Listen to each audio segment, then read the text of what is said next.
जय Hind and hello guys, स्वागत है आपका आपके अपने YouTube चैनल ज्ञानदेह होस्ट में। और इस वीडियो में मैं आपको बताने वाला हूं Indian army headquarter central command भर्ती 2023 ऑफलाइन फॉर्म के बारे में कि कैसे आपको इस भर्ती का फॉर्म फिलअप करना है। तो आप इस वीडियो को देखते रहिए, यहाँ पर आपको स्टेप बाय स्टेप पूरी जानकारी दी जाएगी, जिससे कि आप इस वीडियो के अंदर पहले एलिजिबिलिटी यानी कि कौन लोग एलिजिबल है ये जानेंगे, एंड फिर कैसे फॉर्म को भरना है ये जानकारी भी आपको इसी वीडियो के अंदर दी जाएगी। तो वीडियो बिना स्किप किए पूरा देखिएगा। एंड अगर आपने अभी तक वीडियो को लाइक नहीं किया तो लाइक कर दे, साथ ही साथ चैनल को सब्सक्राइब करके बेल आइकन ऑन कर ले। अब चलिए इस भर्ती के बारे में बात करते हैं। तो गाइज अभी जो आप वीडियो में देख सकते हैं ये आपकी इंडियन आर्मी की ऑफिशियल वेबसाइट है। आप यहाँ पर व्हाट्स न्यू के सेक्शन में देख सकते हैं आपकी वैकेंसी यहाँ पर डाली गई है। Advertisement notice for recruitment of group C direct recruitment as per NSC CSBO and tradesman. जैसे ही आप इस लिंक के ऊपर क्लिक करते हैं तो आपके सामने ये नोटिफिकेशन आ जाएगा। आप इसमें देख भी सकते हैं ग्रुप सी की वैकेंसी है जिसको आप ट्रेड्समैन की कैटेगरी के अंदर रखते हैं। एंड यहाँ पर सीएसबीओ की भी पोस्ट है। ये आपकी परमानेंट वैकेंसी है, यानी कि अगर आपका एक बार सिलेक्शन हो गया तो आपको 60 ईयर तक की सेवा देने का मौका मिलेगा। यानी कि ये वैकेंसी आपकी अग्निवीर कैटेगरी के अंदर नहीं आती है। तो आप जैसे ही नोटिफिकेशन ओपन करेंगे आपके सामने नोटिफिकेशन आ जाएगा। ऊपर आपकी एक सीएसबीओ की वैकेंसी जिसके लिए टोटल 3 पोस्ट निकाले गए हैं। एंड इस पर आपको सैलरी 21,700 रुपये से लेकर 21,700 रुपये से लेकर के जो 86,000 या 81,000 रुपये होते हैं वो आपको दिए जाएंगे। यानी कि शुरुआती सैलरी आपकी 21,700 रहने वाली है।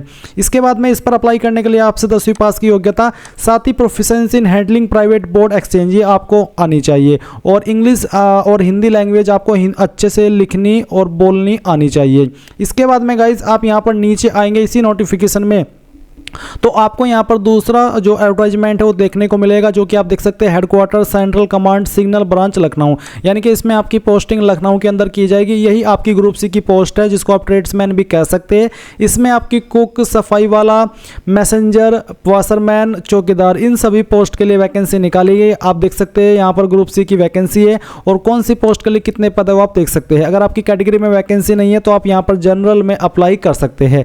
ये आपने यहाँ पर आपकी वैकेंसी जानी। इसके बाद में किस पोस्ट पर क्या क्वालिफिकेशन चाहिए वो आप देख लीजिए। अप्लाई करने के लिए सभी ट्रेड पर 10वीं पास की योग्यता मांगी है। बस आपसे वो नॉलेज मांगी है उसी ट्रेड में जिसमें कि आप अप्लाई करना चाह रहे हो, यानी कि 10वीं। और साथ ही जैसे कि आप कुक पर अप्लाई करेंगे तो आपको इंडियन कुकिंग की नॉलेज होनी चाहिए।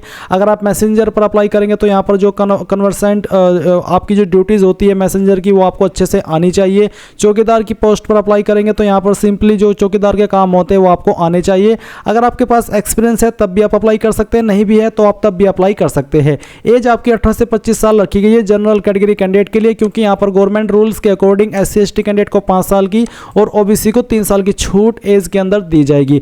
आपको ये जो फॉर्म भरना है ये आपको ऑफलाइन वे में भरना है और इस फॉर्म को जो आप भर पाएंगे वो आप लोग 28 अक्टूबर 2023 से लेकर के 27 नवंबर 2023 तक भर पाएंगे। तो मैंने वीडियो के डिस्क्रिप्शन में आपको हमारी वेबसाइट का लिंक दिया है। ये लिंक आप जैसे ही ओपन करेंगे तो आपके सामने इस भर्ती की जानकारी यहाँ पर भी आ जाएगी और आप यहाँ पर नीचे आकर के डाउनलोड फॉर्म PDF डायरेक्टली इसके ऊपर क्लिक करके इस नोटिफिकेशन को डाउनलोड कर सकते हैं।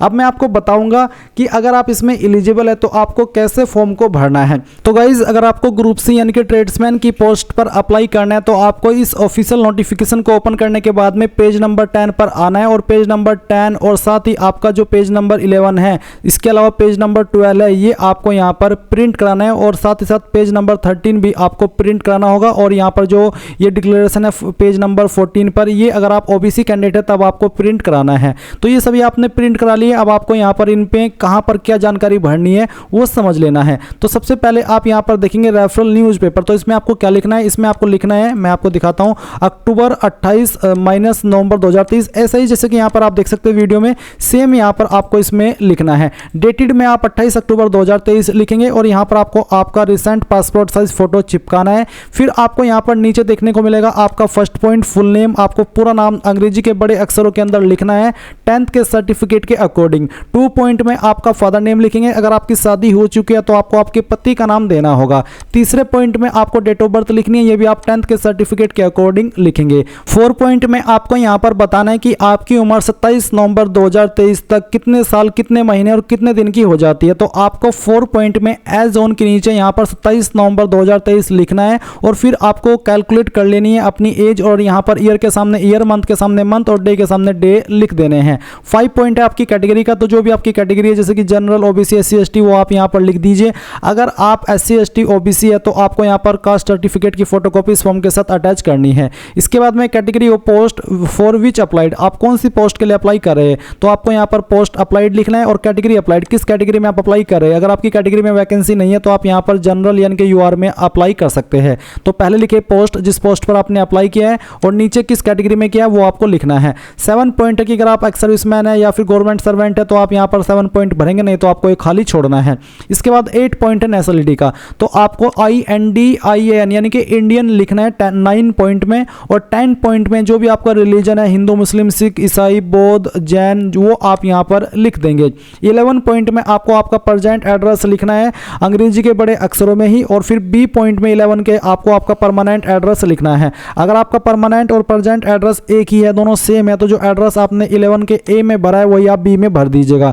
12 पॉइंट में आपको आपका मोबाइल नंबर और आपका जो ईमेल एड्रेस है वो 13 पॉइंट में आपको देना है। 14 पॉइंट में आपको आपका आधार कार्ड नंबर लिखना है। इसके बाद में 15 पॉइंट में आपको यहाँ पर क्वालिफिकेशन की जानकारी देनी है। तो name of the exam past में आप यहाँ पर 10th लिखेंगे। ईयर ऑफ पासिंग में बताएंगे कि किस साल के अंदर आपने 10वीं पास कर ली थी। Name of recognised university board के अंदर आपको बताना है कि किस बोर्ड के द्वारा किया है, जैसे कि UP board, CBSE board, Bihar board, जिससे भी किया है वो आप लिख दीजिएगा। परसेंटेज ऑफ मार्क्स ऑब्टेन, कितनी परसेंटेज आपको 10वीं के अंदर आई थी वो परसेंटेज आप यहाँ पर लिख दीजिए। रिमार्क्स में आप बता दीजिए फेल या फिर पास, तो आप यहाँ पर पास ही लिखेंगे। इसके बाद में अगर आपने 12वीं की है तो सेम वे में आप 12वीं की जानकारी भी भर देंगे। 16 पॉइंट है एक्सपीरियंस, अगर आपके पास कोई एक्सपीरियंस है तो आप यहाँ पर उसका सर्टिफिकेट इस फॉर्म के साथ अटैच करेंगे। 14 पॉइंट है वेदर गवर्नमेंट सर्वेंट, अगर आप है तो आप इसकी जानकारी भरेंगे, नहीं तो आपको एक खाली छोड़ देना है। डिक्लेरेशन आएगा, यहाँ पर आपको आपके सिग्नेचर करने हैं, आपका नाम लिखना है, पूरा नाम, आप इनमें से कौन से डॉक्यूमेंट इस फॉर्म के साथ अटैच करेंगे। और यहाँ पर self attested copies of certificate, जो भी इस फॉर्म के साथ आप डॉक्यूमेंट अटैच कर रहे हैं, जैसे कि 10th की सर्टिफिकेट जो कि फोटोकॉपी होनी चाहिए, एंड आधार कार्ड की फोटोकॉपी। इसके अलावा आपका जो भी अन्य डॉक्यूमेंट है वो सीट मिलाकर के कितनी हो जाती है वो आपको यहाँ पर उनकी संख्या लिखनी है। और साथ ही बोला कि 1 self addressed registered envelope duly affixed with appropriate postal stamp, यहाँ पर आप 5-10 रुपए का स्टाम्प उस पर लगा सकते हैं। और वो office and candidate copy of admit card with self attested photograph, वो भी आपको इसके साथ में भेजनी है। यहाँ पर आपको आपका थंब इंप्रेशन लगाना है। अगर आप मेल है तो आपको लेफ्ट हैंड का लगाना है, और अगर आप फीमेल है तो आपको राइट हैंड का लगाना होगा। फिर आप ये एडमिट कार्ड को फिल करेंगे। इसमें आपको यहाँ पर ये जानकारी भरनी है, जैसे कि किस पोस्ट पर आपने अप्लाई किया है।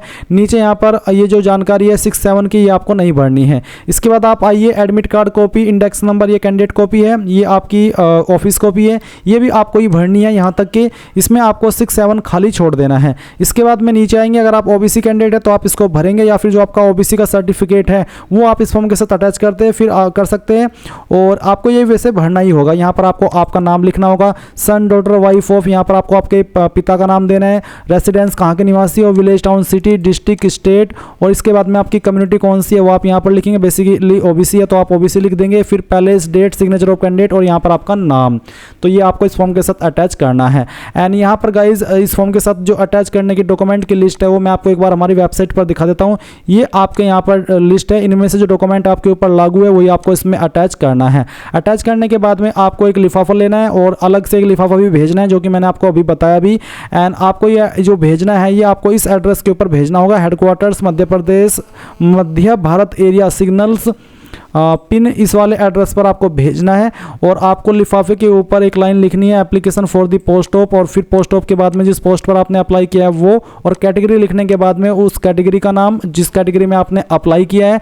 एंड फिर ये आप ऑर्डिनरी पोस्ट यानी कि जो साधारण पोस्ट होता है उसके माध्यम से इसको भेज देना है।